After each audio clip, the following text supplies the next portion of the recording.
வணக்கம். எங்களோட இந்த அறிவு பயணத்துல இணைஞ்சதுக்கு ரொம்ப நன்றி. நாம எல்லோருமே படிக்கும்போது ஒரு கேள்வி கேட்போம். இத படிச்சு என்ன பண்ண போறோம் அப்படின்னு. இன்னைக்கு நாம பார்க்க போற இந்த ஒரு குறிப்பு அந்த கேள்விக்கு ஒரு முழுமையான ஒரு வாழ்க்கை முழுமைக்குமான ஒரு பதில கொடுக்க முயற்சி பண்ணுது. அதோட தலைப்பு சைடெக் கவசம் வாழ்நாள் முழுக்க கற்கும் தத்துவம். அப்போ இந்த கவசம்னா என்ன? இது அறிவுக்கும் சம்பாதிக்கிறதுக்கும் அப்புறம் சமூகத்துக்கும் உள்ள தொடர்பை எப்படி ஒரு புது கோணத்துல பாக்குது. வாங்க இதுக்குள்ள என்ன இருக்குன்னு கொஞ்சம் கொஞ்சமா அலசி பார்க்கலாம். கண்டிப்பா. இந்த டாக்குமெண்ட் கல்வியா ஒரு டிகிரியோட முடிகிற விஷயமா பார்க்கல.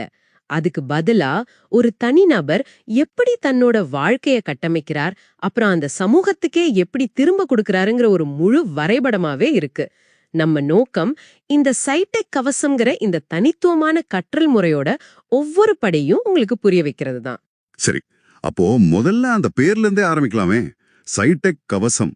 கவசம்னாவே நமக்கு டக்குன்னு ஞாபகம் வர்றது பாதுகாப்பு, ஒரு கேடய மாதிரி. இங்கே அது அறிவு கேடயம்னு புரியுது. ஆனா இந்த டாக்குமெண்ட் படி அந்த பேர்லயே ஒரு கத்துக்கிற முறையும் ஒழிஞ்சிருக்கு இல்லையா? அதுதான் ரொம்ப சுவாரஸ்யமா இருக்கு. ஆமா, அதுதான் இந்த தத்துவத்தோட ஒரு புத்திசாலித்தனமான தொடக்கம். அந்த பேரே ஒரு பாடம் மாதிரி. அந்த டாக்குமெண்ட்ல சொல்றபடி கவசம்ங்கிற வார்த்தையில உள்ள ஒவ்வொரு தமிழ் எழுத்துக்கும் ஒரு செயல் இருக்கு. கா அப்படின்னா கவனி, லிசன். ஓகே. வா வாசி, ரீட். அப்புறம் சா சரி செய், அதாவது கரெக்ட் யுவர் செல்ஃப். கவனி, வாசி, சரி செய். இது கேட்கறதுக்கு ரொம்ப எளிமையா இருந்தாலும் ஒரு விதத்துல நம்ம பழைய குருகுல கல்வி முறையை ஞாபகப்படுத்துது. ஆனா இதை எப்படி இன்னைக்கு இருக்கிற டிஜிட்டல் உலகத்துக்கு ஏத்த மாதிரி மாத்திருக்காங்க? ஏன்னா இப்போ நாம தகவல்களை கவனிக்கிற விதமும் வாசிக்கிற விதமும் ரொம்பவே மாறி இருக்கே. மிக சரியான கேள்வி. அந்த பழைய கொள்கையை நடைமுறைப்படுத்த ஒரு தெளிவான கட்டமைப்பை உருவாக்கியிருக்காங்க. அந்த காவாச தத்துவத்தை செயல்படுத்த 3 கருவிகளை சொல்றாங்க. அதுல முதலாவது ஸ்ரவணா. இது கவனிங்கிற முதல் படியோட செயல் வடிவம். ஒரு நிமிஷம், ஸ்ரவணான்னு ஒரு சமஸ்கிருத வார்த்தையை ஏன் இங்க பயன்படுத்துறாங்க? அதுக்கு ஏதாவது ஒரு குறிப்பிட்ட காரணம் இருக்கா? நல்ல கேள்வி. நம்ம பண்டைய இந்திய குருகுல முறையில ஸ்ரவணம், அதாவது கேட்கறது தான் கத்துக்கிறதுல முதல் மற்றும் மிக முக்கியமான படியா இருந்துச்சு. ஒரு குரு சொல்றத காது கொடுத்து கேட்கறது. அந்த பாரம்பரியத்தோட ஆழத்தையும் முக்கியத்துவத்தையும் உணர்த்ததான் இந்த வார்த்தையை இங்க பயன்படுத்தியிருக்கலான்னு நான் நினைக்கிறேன். இந்த டாக்குமெண்ட் படி இங்க 3 மொழிகள்ல ஆடியோ பாடங்கள் கொடுக்கப்படுது. நீங்க பயணம் செய்யும்போது, வேலை செய்யும்போது கூட கேட்டுக்கிட்டே இருக்கலாம். அப்போ வாசிங்கிற 2வது படிக்கு என்ன செய்றாங்க? வெறும் புத்தகங்களையா கொடுக்கறாங்களா? இல்ல, அங்கதான் நவீன டெக்னாலஜி உள்ள வருது. நீங்க கேட்ட தகவல்களை வரைபடங்களா, அதாவது இன்ஃபோகிராபிக்ஸாக பார்த்து குறிப்புகள் எடுக்கணும். ஆமா, அது உண்மைதான். வெறும் எழுத்துக்களா படிக்கிறதுக்கும் ஒரு காட்சி வடிவத்துல பாக்குறதுக்கும் பெரிய வித்தியாசம் இருக்கு. இன்ஃபோகிராபிக்ஸ் பார்க்கும்போது சிக்கலான விஷயங்கள் கூட மனசுல எளிதா பதியும். அது மட்டும் இல்லாம குறிப்போ எடுக்கும்போது கற்றல் ஒரு வழி பாதையா இல்லாம ஒரு இருவழி பாதையா மாறுது. சரி, கவனிச்சாச்சு, வாசிச்சாச்சு. கடைசி படியான சரி செய், அதை எப்படி செயல்படுத்துறாங்க? அதுதான் சோதனை. ஆன்லைன் மூலமா மல்டிபிள் சாய்ஸ் கொஸ்டின்ஸ், அதாவது MCQ வச்சு உங்களை நீங்களே சோதிச்சு பார்த்துக்கலாம். இதுல என்ன ஒரு ஸ்பெஷல்னா, நீங்க கத்துக்கிட்டது சரியா தப்பான்னு உடனடியா தெரிஞ்சிடும். எங்க தப்பு செஞ்சீங்கன்னு புரிஞ்சுக்கிட்டு அதை திருத்திக்க ஒரு வாய்ப்பு கிடைக்குது. ஓகே, ஒரு உதாரணத்துக்கு அனிதான்னு ஒரு மாணவி ஆர்டிஃபிஷியல் இன்டெலிஜென்ஸ், அதாவது AI பத்தி கத்துக்கணும்னு நினைக்கிறாங்கன்னு வச்சுக்கலாம். அவங்க முதல்ல ஆடியோ பாடங்களை கேட்டு பேசிக்ஸ் புரிஞ்சுக்கிறாங்க. சரி. அப்புறம் இன்ஃபோகிராபிக்ஸ் மூலமா முக்கிய அல்கோரிதம்களை படிச்சு நோட்ஸ் எடுக்கிறாங்க. தேர்வுல அவங்க தடவை ஒரு 70% எடுக்கிறாங்க. தவறான பதில்களை பார்த்து திரும்பவும் படிச்சு 2வது முறையில 100% வாங்கிடுறாங்க. இப்போ உங்ககிட்ட ஒரு AI கவசம் இருக்கு. இப்படிதானே இது வேலை செய்யுது? மிகச்சரியா சொன்னீங்க. இது ஒரு முழுமையான சுழற்சி. இந்த இடத்துல தான் இந்த டாக்குமெண்ட்ல சொல்ற சென்டம் சைக்ளிக் கவசம் டெஸ்ட்ங்கிற ஒரு ஐடியா உள்ள வருது. ஆமா, அத பத்தி சொல்லுங்க. ஏன்னா நம்ம கல்வி முறையில பாஸ் மார்க் வாங்கினா போதும்னு தான் நாம பழகி இருக்கோம். ஆனா இங்க சென்டம், அதாவது 100% வாங்குறதே இலக்குன்னு சொல்றாங்க. அதுவும் 3 முயற்சிக்குள்ள. இது சிலருக்கு ஒரு பெரிய மன அழுத்தத்தை கொடுக்காதா? எல்லோராலையும் இது முடியுமா? இல்ல இது திறமையானவங்களை மட்டும் வழிகட்டுற ஒரு முறையா? இது ஒரு முக்கியமான சந்தேகம். இந்த டாக்குமெண்டோட நோக்கம் மாணவர்களை வடிகட்டுறதில்ல, முழுமையான தேர்ச்சியை உறுதி செய்யறது தான். இங்க பாஸ் மார்க் 35% இல்ல, 100%. யோசிச்சு பாருங்க, ஒரு விமானி விமானத்தை ஓட்ட கத்துக்கும் போது அவருக்கு 90% தெரிஞ்சா போதுமா, இல்ல ஒரு சர்ஜனுக்கு 95% தெரிஞ்சா போதுமா? இல்ல, முடியாது. 100% தெரிஞ்சிருக்கணும். அதேதான். சில துறைகள்ல முழுமையான தேர்ச்சி ரொம்ப அவசியம். அந்த மனநிலைய எல்லா கற்றலுக்கும் கொண்டு வர இது முயற்சி பண்ணுது. அந்த டாக்குமெண்ட்ல இருந்து ஒரு முக்கியமான வரி, உங்கள் 100% மதிப்பெண்களை அறிவு கவசமாக பெற்று ஒரு உண்மையான நிபுணராக முன்னேறுங்கள். அந்த 100%ங்கிறது வெறும் நம்பர் இல்ல, அதுவே உங்க கவசம். ஓஹோ. அந்த தலைப்புல நீங்க முழுசா தேர்ச்சி அடைஞ்சிட்டீங்கிறதுக்கான ஒரு சான்று. முதல் முயற்சியில முடியலன்னா எங்க தப்புன்னு சரி செய்து திரும்ப முயற்சி செய்யலாம். இது விடாமுயற்சியும் ஊக்குவிக்குது. சரி, ஒருத்தர் கஷ்டப்பட்டு படிச்சு அந்த 100% கவசத்தை வாங்கிட்டார். அப்புறம் என்ன? அவர் வேலைக்கு போய் சம்பாதிக்க ஆரம்பிச்சிடுவார். அதோட இந்த சைடெக் கவசத்தோட தொடர்பு முடிஞ்சிடுமா?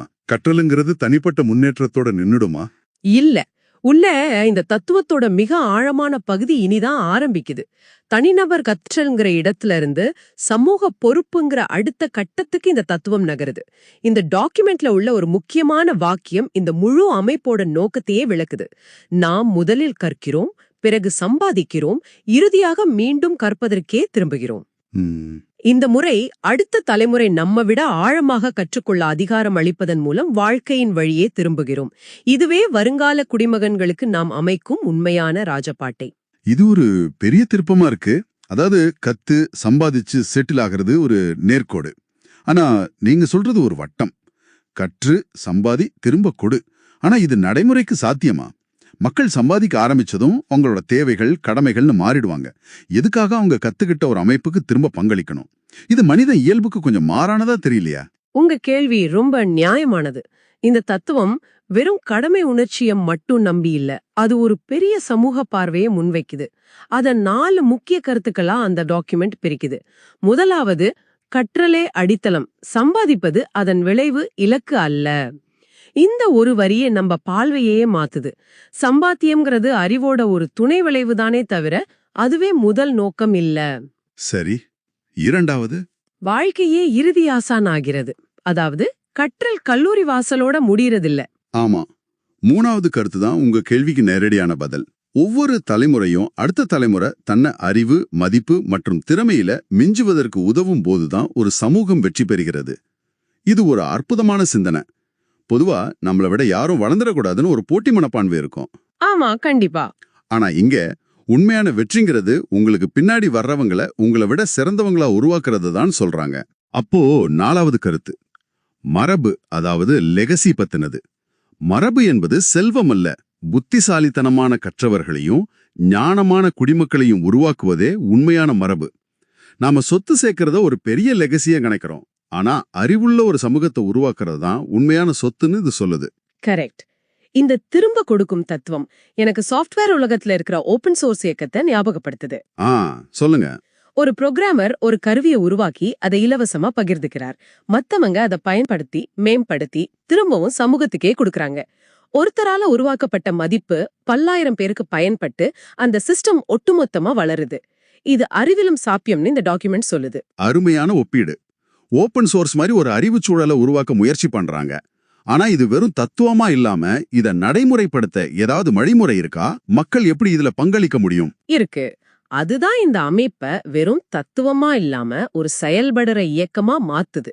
அந்த டாக்குமெண்ட் முன்னாள் மாணவர்கள், பெற்றோர்கள், நண்பர்கள், ஆசிரியர்கள், உறவினர்கள்னு எல்லாருக்கும் ஒரு நேரடியான வேண்டுகோள் வைக்குது. ஒருவர் சைடெக் கஷோ மூலமா கத்து சம்பாதிக்க ஆரம்பிச்சதும் திரும்பவும் கல்விக்காக முதலீடு செய்யும்படி கேக்குது. முதலீடா? பெரிய தொகையா இருக்குமே. அங்கதான் ஒரு எளிமையான ஆனா ரொம்ப சக்தி வாய்ந்த ஒரு யோசனையை முன்வைக்கிறாங்க. நீங்க பெரிய தொகையெல்லாம் நன்கொடை கொடுக்க தேவையில்ல. வெறும் 100 ரூபாய் நன்கொடை கொடுத்து எந்த ஒரு பாடத்திலேயோ அல்லது துறையிலேயோ ஒரு புதிய தலைப்பை உருவாக்க கோரலாம். என்னது? வெறும் 100 ரூபாயிலையா? இது ஆச்சரியமா இருக்கே. அப்போ அந்த தலைப்பு எனக்காக மட்டும் உருவாக்கப்படுமா? இல்ல, நீல கேக்கே அந்த தந்தைப்புற உங்களுக்காக மட்டும் உருவாக்கப்படாது. அது எல்லோருடைய பயன்பாட்டுக்காகவும் இலவசமா பொதுவில் வெளியிடப்படும். இதன் மூலமா அந்த 100 ரூபாய் கொடுத்த நன்கொடையாளர் சைடெக் இன்ஃபோ கல்வி சேவையின் புரவலராக, அதாவது பேட்ரனாக கௌரவிக்கப்படுறார். ஓஹோ. இது பல பெற்றோரோட கல்வி கட்டணச் சுமையை குறைக்கவும் உதவுது. ஒருத்தரால உருவாக்கப்பட்ட பாடம் ஆயிரக்கணக்கானோருக்கு இலவசமா கிடைக்குது. இப்போ புரியுது. பொதுவா டொனேஷனுங்கிறது பணக்காரங்க செய்யற விஷயமா பார்க்கப்படுது. ஆனா இங்க வெறும் 100 ரூபாய்னு சொல்றது இந்த தத்துவத்தை எல்லோருக்கும் சொந்தமானதா மாத்துது. இந்த அணுகுமுறை எனக்கு ரொம்ப பிடிச்சிருக்கு. உங்க பணம் வெறும் உதவியா இல்லாம அடுத்து எந்த அறிவு சமுதாயத்துக்கு தேவைன்னு தீர்மானிக்கிற ஒரு வாக்கா மாறுது. இது பயனாளர்களாலேயே இயக்கப்படுற ஒரு கல்வி முறையா வளர வாய்ப்பு இருக்கு. ஆமா, இது ஒரு தற்சார்பு அறிவுச் சூழலை உருவாக்குது. ஒருவர் கத்து சம்பாதிச்சு திரும்ப கொடுக்கும்போது அடுத்தவர் கத்துக்கிறதுக்கான வழி உருவாகுது. அப்புறம் அவரும் இதே சுழற்சிக்குள்ள வர்றாரு. இது ஒரு தொடர் சங்கிலி. இந்த முழு பயணத்தையும் திரும்பி பார்த்தா சைடெக் கவசங்கிற பேர்ல ஆரம்பிச்சு அது எப்படி கவனி வாசி சரி செய்யுன்னு ஒரு நேர்த்தியான கற்றல் முறையா மாறுதுன்னு பார்த்தோம். அப்புறம் 100% மதிப்பெண்களை வாங்குறது தான் உண்மையான கவசம்னும் அது ஒரு தனிநபர் சாதனையா மட்டும் இல்லாம எப்படி கற்று சம்பாதித்து திரும்ப கொடுங்கிற ஒரு பெரிய சமூக தத்துவமா மாறுதுன்னும் புரிஞ்சுக்கிட்டோம். இதோட மைய கருப்பை என்னன்னா, அறிவுங்கிறது சம்பாதிக்கிறதுக்காக வாங்குற ஒரு தனிப்பட்ட சொத்து மட்டும் இல்ல.